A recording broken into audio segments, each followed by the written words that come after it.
Olá, sejam bem-vindos. Este é o Design e Arquitetura, produzido pelo Por Dentro da Mídia, que está aqui na AltV, a TV da internet e também nas redes sociais. Começo essa edição já fazendo um convite. Vamos de aula IPOG? É sempre desse jeito. E aqui, como tema, vamos ter a partir de agora mais informações aí também de como usar e aplicar certinho o marketing de comportamento, também o marketing de relacionamento e entender mais ainda aonde está o seu cliente e aonde está o consumidor. Para isso, vamos entrar de vez no conteúdo, no módulo que é apresentado pelo professor Eduardo Pereira, que já está aqui com a gente no estúdio, para esse bate-papo, esta conversa, que a partir de agora você fica aí convidado também a participar pelas nossas redes sociais. Mande para a gente as perguntas. Está aqui ao meu lado o professor Eduardo, que veio direto de Brasília, já que ele ministra também o curso, aí as aulas dentro do IPOG nesse final de semana. Bem-vindo. Obrigado. E queria já aqui dar a ficha completa, hein? Aí a apresentação do professor, que tem aí também muita experiência em outras áreas, que a gente vai explorar já já mais detalhes. Mas o Eduardo Pereira, ele é graduado em Arquitetura e Urbanismo pela Universidade Federal de Uberlândia, Minas Gerais. Isso foi em 2000. É mestre em Teoria e História da Arquitetura e também Urbanismo pela Universidade de Brasília. Professor, então, nos cursos de Master em Arquitetura e Lighting Design de Interiores, Ambientação e Produção aí do Espaço pelo IPOG. E faz aí também aulas para graduação no curso de Arquitetura e Urbanismo em Brasília. Falei? Bem especialista, né? E tem mais, hein? Em Campo, ele é proprietário do 4 Ensino Design e Arquitetura, onde desenvolve projetos de arquitetura de interiores, especialmente na área residencial, além de fazer mais cursos e também palestras. Muito, então, aí completinha a sua apresentação e já queria começar por aí. Dentro desse campo, como que é observar o consumidor, o cliente, para quem faz aí projetos, né? Quem é mais arquiteto, mais designer, né? Luciana, é fundamental, né, que a gente entenda o consumidor. Quando a gente fala em consumidor, dentro desse universo, a gente trata exatamente do nosso cliente. Então, a gente usa esse nome cliente, né, justamente por uma questão de tipo de trabalho. Somos prestadores de serviços, arquitetos, designers, engenheiros, enfim. Então, chamamos o nosso consumidor de cliente. Mas, de fato, é fundamental que a gente entenda, mais do que simplesmente coletar informações, saber de algumas informações, enfim, mas é fundamental que a gente entenda para quem a gente está trabalhando, para quem a gente vai desenvolver um projeto, uma consultoria, seja lá o que for. Porque não muda muito, né, de cliente para projeto. O atendimento é sempre aí ver e saber detalhes para quem você está fazendo, né? Acho que o produto final, tanto na arquitetura como no design, né? Exatamente. Independentemente da escala desse projeto, do tamanho, da natureza desse projeto, inclusive sendo ele residencial, institucional, comercial, pode ser uma simples consultoria, por exemplo, onde o profissional é contratado por hora técnica, enfim. Mas é fundamental que, de fato, a gente entenda mesmo para quem a gente está trabalhando, saiba das suas expectativas, necessidades, desejos, enfim, de forma que a gente trabalhe de uma maneira mais assertiva e não simplesmente entregue um produto, um projeto, cumpra com aquele serviço pelo qual fomos contratados. E é fundamental entender o comportamtamento do consumidor. Vamos ver aí uma frase que o professor Eduardo utiliza também aí na preparação, né? Acho que é mais que você deve fazer a abertura a partir dessa frase. Exatamente. Mas ele traz esse detalhe mesmo, que é o estudo, né, dos processos envolvidos quando aí os indivíduos ou grupos selecionam, compram, usam ou descartam produtos, serviços, ideias ou experiências para satisfazer necessidades e desejos. Michael Salomon. É a partir dessa concepção mesmo, dessa afirmação, é que se tem essa reflexão? Exatamente. A gente precisa entender esse processo, né? Existe dentro da bibliografia uma frequência muito grande em se falar entre necessidade e desejo. E existe uma diferença muito grande entre as duas palavras, né? São meio autoexplicativas, na verdade, mas necessidade tem tudo a ver com aquilo ligado à nossa fisiologia. A gente tem necessidade de se vestir, de morar, né? Tá com frio, quer se agasalhar, com calor, você vai tirar uma roupa pesada, enfim.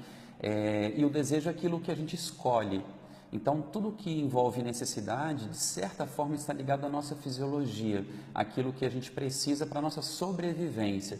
E o desejo são as nossas escolhas, não é? Eu escolho morar em determinado local, eu escolho vestir determinada roupa, comprar determinado produto, comer determinado prato, né? Então tem muito a ver com a nossa subjetividade, os nossos gostos, né? De fato, as nossas escolhas. Eduardo, então a gente tem dois campos, que são as opiniões e também, o outro lado, os desejos, né? Isso. Então tem que se observar e saber também qual é, até onde ir, saber o limite e também a aplicação, Exatamente. né? A gente tem detalhes do que é esse mundo aí atual das nossas opiniões e desejos, porque eles estão aí fortemente influenciados, né, pelas informações que estão aí à nossa volta. Vamos ver essas imagens? A partir dessas imagens a gente tem ali detalhes, né? Exatamente do que a gente tem que buscar dentro desse sistema também mais completo, né? E principalmente esse momento da emoção. Isso também tem que ser traduzido, tem que ser esses sentimentos, porque às vezes a gente está compondo, né? O arquiteto, o design de interior está compondo para uma família.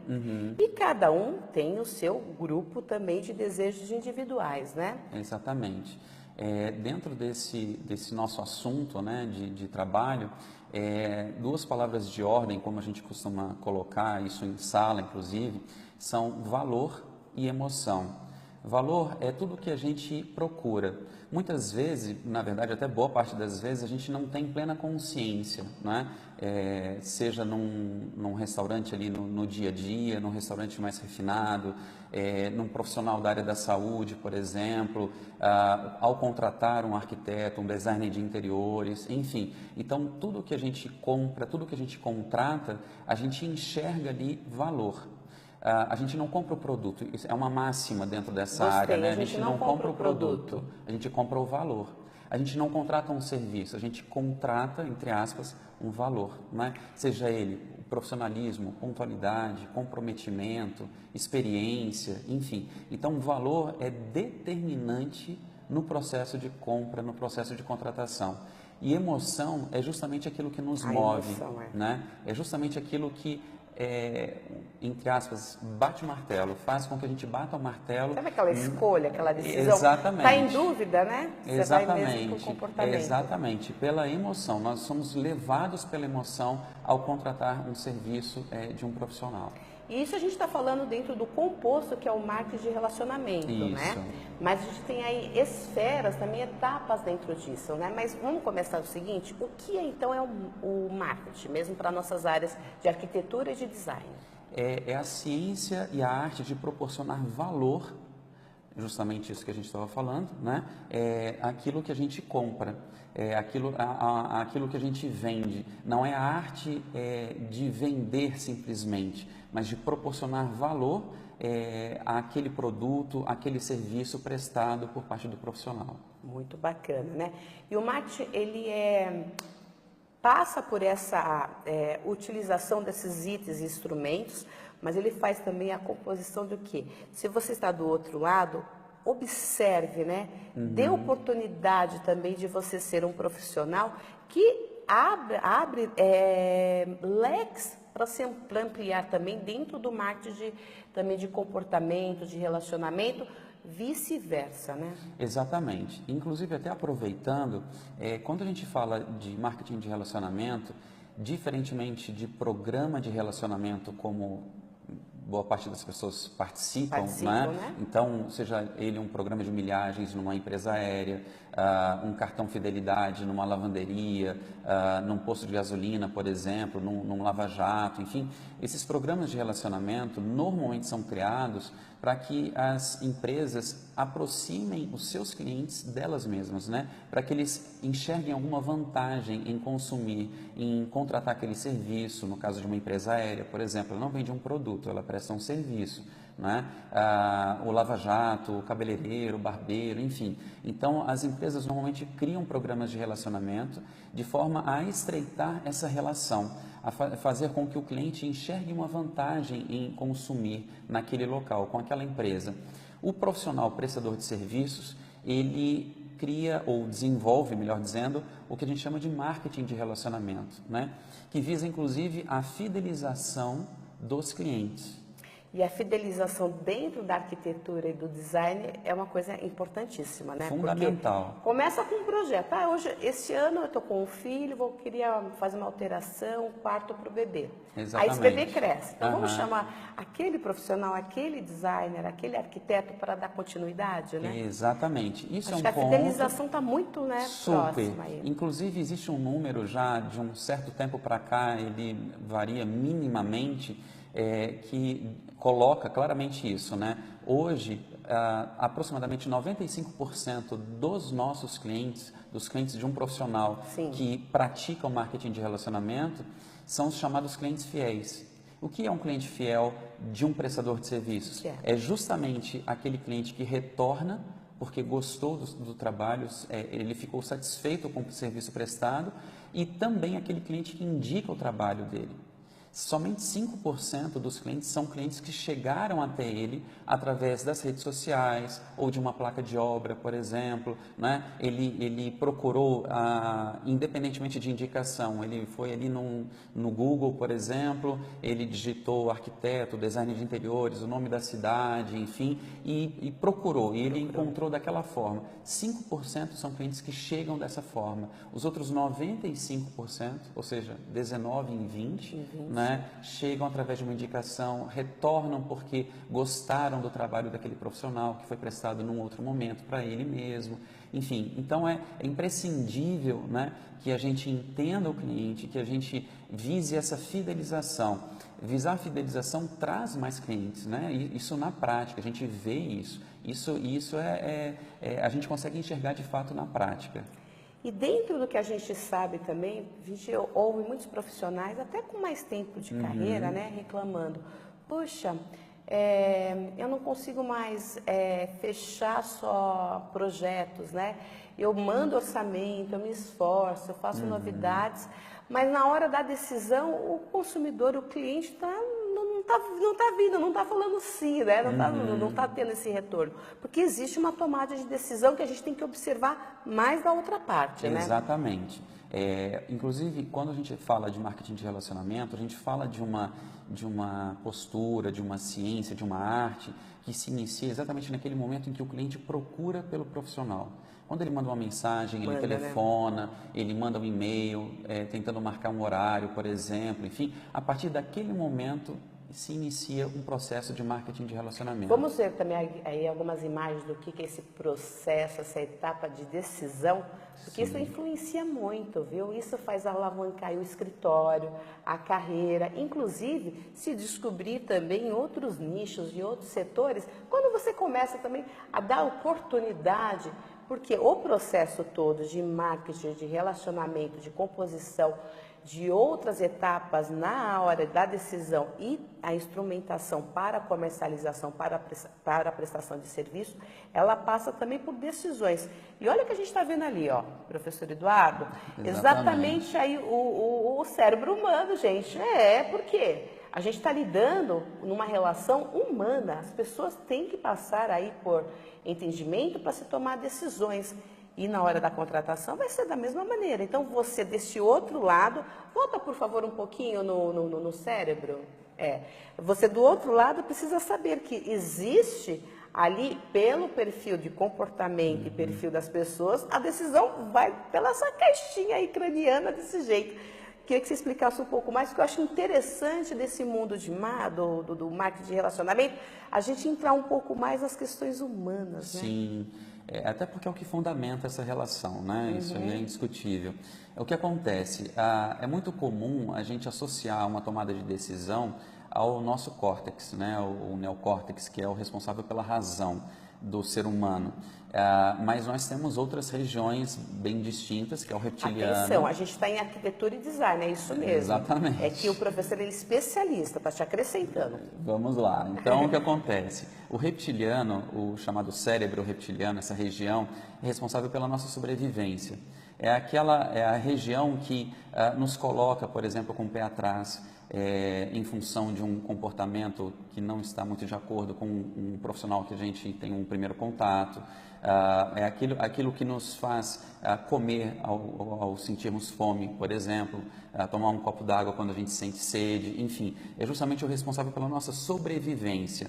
Então, num processo de relação, numa relação profissional, num processo de prestação de serviço, como é que isso acontece? Vamos imaginar que um cliente seja extremamente criterioso com o horário.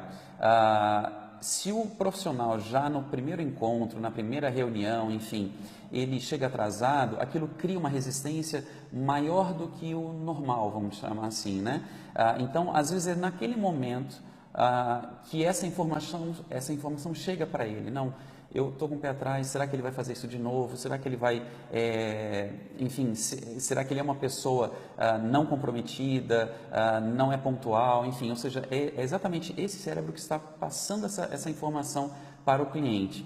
O límbico já é uma outra região que boa parte das vezes influencia de forma decisiva em todo esse processo, é o responsável pela nossa emoção, pelas nossas emoções. É justamente o cérebro que cria a empatia. Com um profissional. É aquilo que depois de uma reunião a gente pensar, quer saber, gostei. É aquela história, a impressão é a primeira que... Isso, exatamente. Quer saber, eu gostei da simpatia dele, dela, enfim, do comprometimento, do que ele colocou para mim, dos exemplos que ele me deu, das propostas que ele me mostrou, enfim. É justamente o responsável pela emoção. E, por fim, nosso córtex, né, que é o responsável pela razão, é aquele que faz conta, que vê se está dentro do orçamento, que planeja, né? Mas o processo de decisão ele passa por todas essas regiões, vamos dizer assim, né? Podendo às vezes ficar só naquela responsável pela nossa sobrevivência, justamente porque não dá tempo de sequer gerar empatia, né? Sequer chegar lá na etapa de planejamento, assim por diante. Porque o que está em jogo, né? Eu tive a oportunidade de ter acesso ao material, porque o que a gente está fazendo aqui é o que é trazendo um pouquinho, né, uma pincelada do que acontece em sala de aula, aí nos cursos IPOG. E dê uma olhada no material, porque o que está em jogo, né, quando a gente fala diretamente, você não pode bobear, né? O valor do seu nome no mercado, a forma também, marca reconhecida, né? Ela está atrelada à agilidade, à pontualidade, aí também na hora da entrega. E uma coisa bem particular que trata de cada um, né? Como que é o jeito que você, arquiteto, designer, trata ali do projeto individualmente, né? E prezando aí pela qualidade também na apresentação. E o preço do projeto, porque aí você pode embutir também todo esse período de preparação e esse seu diferencial. Porque parece que não, a gente está falando assim, mas o prazo de entrega são coisas obrigatórias. Mas tem gente que não cumpre. Exatamente. E aí o produto, exatamente, né? Aí o diferencial do profissional dentro do mercado está exatamente aí no atendimento do que são aí esperadas as expectativas do cliente. O que acontece? Pontualidade, agilidade, enfim, isso é o que se espera de qualquer profissional, né? Mas a gente sabe que não necessariamente é o que acontece na prática. Isso em profissionais de diversas áreas, isso não é da natureza, do arquiteto, do designer de interiores, enfim. Mas acabou que isso se tornou um diferencial. E quando a gente fala em preço, é muito mais uma relação de custo-benefício. E isso não quer dizer que seja o valor mais barato, o preço mais barato, né? De forma alguma. Às vezes, o cliente ele pode fazer 3, 4 orçamentos diferentes, né? Com 3, 4 com pessoas, né? Você vai fazendo a pesquisa, né? Exatamente. E ele fecha com um profissional que teve o valor mais alto, por exemplo, o preço mais caro, né? Mas por quê? Porque ele enxergou ali valor, ele enxergou ali o que ele procura, ele entende que ele vai atender as expectativas dele. Então, não é necessariamente o preço mais baixo, e sim a relação custo-benefício, aquela que paga, exatamente, aquela que paga pelo serviço prestado, independentemente do preço. E o que, então, professor, observar? Uma série de coisas, né? desde a postura, por exemplo, ao ser procurado, as respostas, quando você é chamado, você é solicitado, você responder sempre com as mesmas ferramentas. Então, vamos imaginar hoje, né, onde boa parte das vezes a gente usa aplicativos, né, de conversa e tudo mais, pouco se liga, né, poucas vezes a gente dá um telefonema, às vezes é por uma questão mais urgente ou por um motivo mais especial, enfim, no momento que nós somos chamados, responder da mesma forma, a questão da própria pontualidade, por exemplo, postura profissional. Tem um slide da sua aula que eu selecionei, muito bacana, que fala desse jeito, o que observar. Aí você vai descrever, aí detalhes, vamos ver? Acho que é o próximo, o que observar. Porque fala exatamente desse momento, né? Esse painel de comunicação, né? Sim. E ali você tem ícones e detalhes que são pontos ligando dessa maneira, né? Acho que é o próximo, mais um, aí, né? Porque depois desses pontos vai ser uma somatória que vai chegar a um resultado. Eu acho que essa imagem também é uma expressão importante, Exatamente. né? Que é caminhar juntos, né? Isso. Essa imagem, inclusive, já inicia uma parte da nossa aula que a gente trata das diferentes gerações, né? Geração X, geração Y, né? Exatamente, porque nós somos frutos disso, né? De valores distintos dos nossos pais, do meio em que a gente vive, de uma série de fatores, naturalmente. E quando a gente, considerando, né, que o objetivo é o entendimento do nosso cliente, e a partir do momento que a gente entende valores distintos, dessas gerações também distintas, a gente... Tem o composto. Exatamente. E a gente trabalha com mais assertividade. Esse trabalhar com mais assertividade, deixando bem claro, não é acertar no estilo, por exemplo, ou algo do tipo, mas é justamente no sentido de atender as expectativas. Através do projeto, do serviço prestado, da consultoria, enfim, fazer com que o cliente se sinta satisfeito.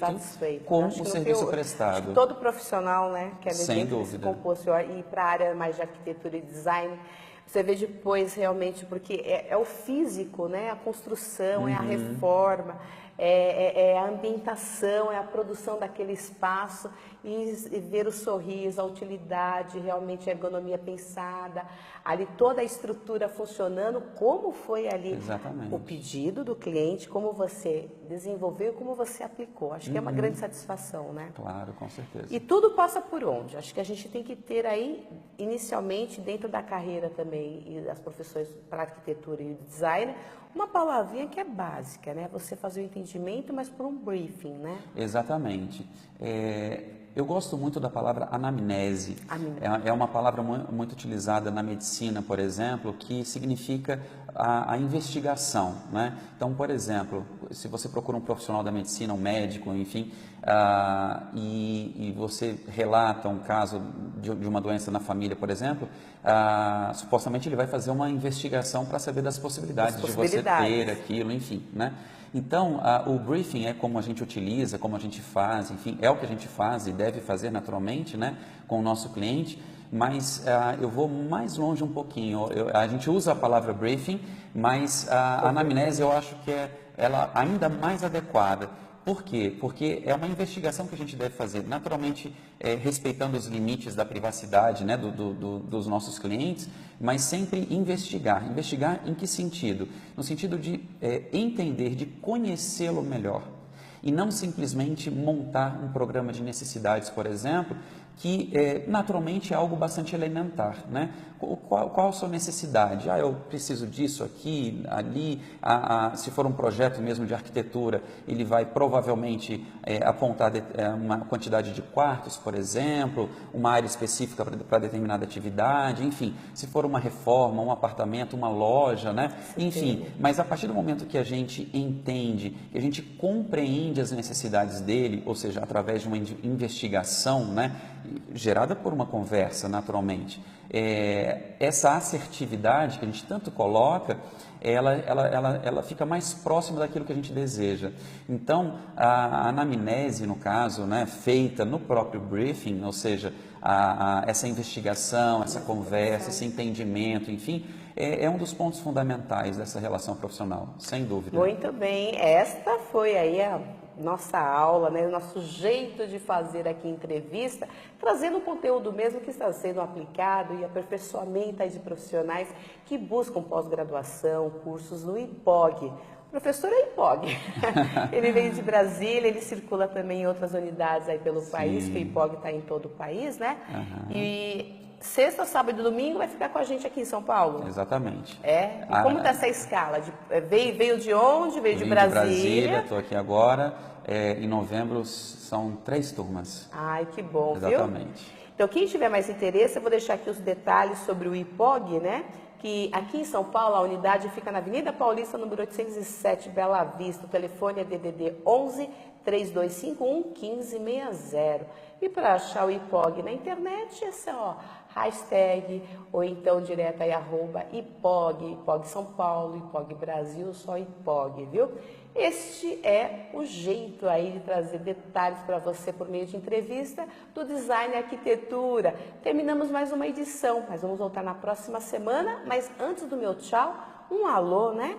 Manda sua mensagem também de considerações finais. Obrigado, queria agradecer pela oportunidade, espero ter contribuído. Muito. Né? E reforço o convite, né, para participar das nossas aulas, para que sejam nossos alunos, enfim, e tenham uma formação de fato melhor, mais assertiva também, e trabalham também dessa forma. Um jeito totalmente especial, um tema assim envolvente, hein? Voltamos então na próxima semana com mais um Design e Arquitetura.